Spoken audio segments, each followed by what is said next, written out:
Karnataka in the southern India. Professor, though you told history and anthropology, they have so much commonality, but also there is a difference.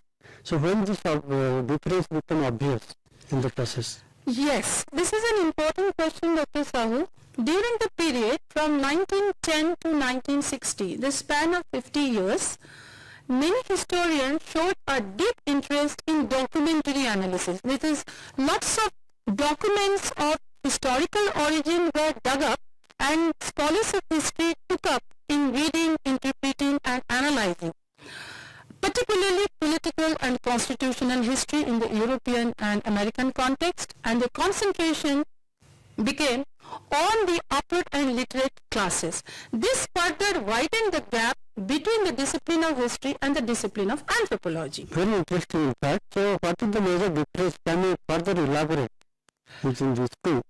Yes. Again, I'll go back to the simple definition of history. History may be defined as a sequential description, chronological description of the events of the nature of human society, whereas anthropology is the study of humans and their cultural, physical and social attributes. When we talk about it, I'll show you the difference in the visuals that we were talking about inscriptional sources when we discussed history. For example, the forte of the discipline of anthropology, that is the tribal population. This is a very interesting photo of the Bhil tribes from Rajasthan, busy in their musical festivals. Bhil women, today they are quite urbanized, although the Bhil hamlets and there are a lot of villages in the whole of Western India, not only Rajasthan, Gujarat and Madhya Pradesh, where the Bhil women can be dressed like this today. We come to the largest tribal population of Rajasthan, the Meenas, the Meena men, Meena women in their dance festivities.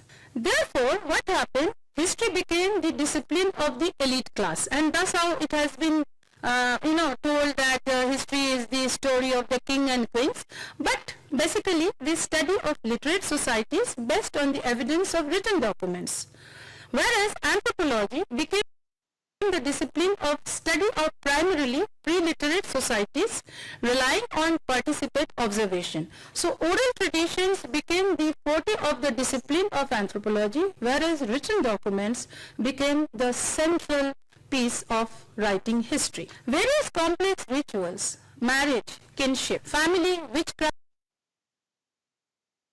belief, etc. became very popular areas of study due to anthropological interventions. Can you further elaborate how they treat different, how they handle different sources, Yes. like anthropology and history? Right. This is an important question, Dr. Sahu. There is a major methodological differences in both the disciplines. History, as I repeat, depends a lot on written documents and archival material, whereas anthropology relies majorly on fieldwork and participant observation. Anthropology thus have enforced historians to dig in deep and look at their particular studies in a wider context. Can you further enumerate the linkages between history and archaeology? You already told history and anthropology. Can you enumerate further history and archaeology? Yes. As a student in school and college, we used to think that archaeology is a part of history, the major discipline. However, archaeology has come on its own, and archaeology has its own approaches and data. Although archaeology and history are today independent disciplines, still, our work in archaeology will eventually have to address issues arising from historical texts. This is something I was talking a few minutes earlier, text-aided archaeology. So when we are digging, for example, a Vedic or a Puranic site, we will have to corroborate the digging, the findings, the artifacts with the texts. For example, the Puranas, which were written during the Gupta period. Historical data has been used within archaeology, but contrary is yet to come up. That is why the historical archaeology has come up as a sub-discipline. The academic crossover is the basis of a source of theory and helps in making solid interpretations for both history and archaeology.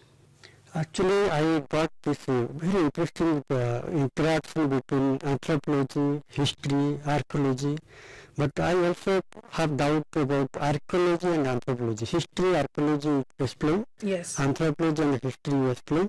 And I could find very interesting, they are all interdisciplinary area, but how do you explain the difference between archaeology and anthropology? Like history and archaeology have been very interdependent, that one discipline is not complete without taking help from the other discipline in terms of approaches, data and methods. Similarly, archaeology and anthropology is more like a study of a man in its past, present and present context. Anthropology is very, very close to archaeology. The disciplines of archaeology and anthropology, in fact, from the beginnings have influenced and informed each other. For example, let's look at this. The visuals, now I take you to the ancient towns of Harappan civilization, which will explain the closeness between the two disciplines of archaeology and anthropology. We all know that there were 6 famous, which are listed as first towns of South Asia, India being the largest country: Harappa, Mohenjo-daro, Ropar, Kalibangan, Lothal and Banawali. Banawali was lately discovered in a district of Haryana, state of Haryana. Besides, we have had excavations and discovery of many more towns. So for the viewers, let's go through the outlay and the plan of these Harappan towns. They were famous for their swaraj, the planning of the houses with courtyard and windows and doors. Here is a beautiful site, very well lit ancient towns, where both archaeology and anthropology will meet with each other. Archaeology will dig out the artifacts and all the remains, and anthropology, from the help of the current studies of people in villages, will fill in the gaps what the archaeological findings themselves cannot fill up the gaps. Crater looking that hole you can see, it could be a swaraj pit for which the Harappan towns were very famous. See, here is a reconstruction of an ancient city of Harappan civilization. You can see the families, the children, the women with a water pitcher on her head, and it's kind of a multi-dimensional photo. You can see the town planning which is running through, and the lanes and major roads used to cut each other at 90-degree right angles. Hence, there is an actual interdependence of archaeology and anthropology, because both deal with problems that are concerned with general rather than specific human interaction. Whereas in history, we have specific events, we have specific questions to handle. Archaeology have used culture, quote unquote, in a restricted sense. Anthropologist looks at society and culture as interwoven aspects of a complex phenomena of human groups. Archaeologist has to be extremely cautious while exploring and excavating, because they must keep in mind the total socio-cultural frame of reference prior to the commencement of fieldwork or digging. Thus, history, archaeology and anthropology derive a lot from each other, since all three, with knowing about human beings and their relationships, but they do differ from each other in their methodological approaches. I will give another example where, history, archaeology and anthropology can meet together. For example, take the topic of environmental history. Environmental history is just not dependent on archaeological findings, just not dependent on text, but also a lot on other sciences such as climate and earth sciences. For example, it has been found out that too much of winter in the Nile Valley in Egypt has actually influenced, the intensity of winter in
road, whatever, we have to plan, even forestry, we have to plan, and we have a long-term history, and that is how all three subjects are very important. So thank you, Professor, for a very insightful description of this interdisciplinarity between archaeology, history and anthropology. It's very exciting. Thank you so much. Thank you, Dr. Sahu.